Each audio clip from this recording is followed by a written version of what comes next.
हाँ आजी. हॅलो स्वानंदी, अगं फोन केला होतास ना तू? मी जरा खाली होते ग. हो नाही हरकत नाही. मी ते हे कसे आहेत? पिंट्या ना? बरं आहे, काळजी नको करूस तू. आजी कालच्या गोंधळाबद्दल परत एकदा सॉरी. हा अगं ठीक आहे, तू काय मुद्दाम नाही केलंस आणि तू करणारी नाहीस हेही माहिती मला.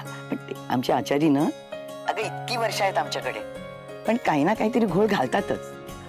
मी काय म्हणत होते, म्हणजे माझ्याकडनं परत अशी चूक होऊ नये म्हणून तुम्ही थोडंसं मला गाईड कराल का? म्हणजे त्यांना कुठली पथ्य आहेत किंवा कुठल्या पदार्थांची ॲलर्जी होऊ शकते ते जरा सांगता मला?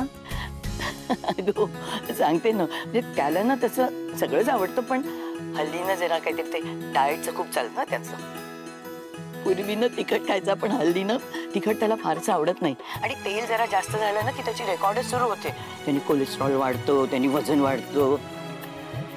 हो अगं, आणि पिस्ते नाही चालत ना त्याला, म्हणजे जरा खोकला होतो त्याला. आणि खरं सांगू का, तसा ना तो खूप खादाड आहे, गोड घाशा आहे अगदी. पण म्हणजे जायफळ सोडून कुठल्याच पदार्थांची ॲलर्जी नाही आहे ना नक्की? पदार्थांची फार नाही, पण त्याला माणसांची अलर्जी आहे. पण ते सुद्धा सगळ्यांचीच आहे असं नाही. हा, त्याच्या जी जवळची माणसं असतात ना, त्यांच्यासाठी जीव पण देतो. आता माणसांचं तर मी काहीच करू शकत नाही, पण आजी तुम्ही त्यांना सांगा ना की जीव देण्यापेक्षा आपल्या माणसांना जरा शांतपणे जगू द्या, म्हणजे झालं.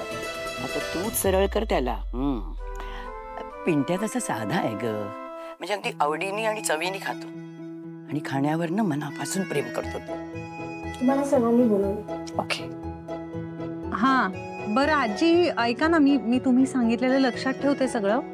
हळूहळू बाकीच्या सगळ्या गोष्टी पण मी शिकून घेईनच. जरा गडबडीत आहे आत्ता, कामात आहे. मी करू का तुम्हाला? ठेवतेस?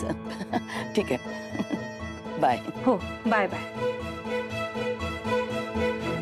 जेवणावर प्रेम करतोय, जेवण करणाऱ्यांवर प्रेम करा म्हणावं.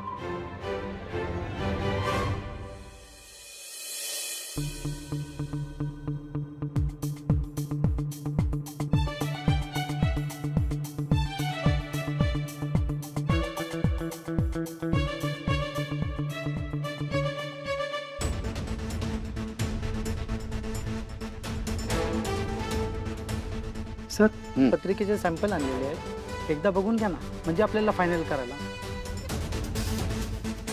चांगलं केलं, गुड वर्क.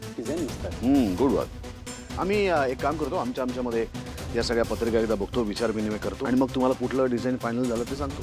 हो सर.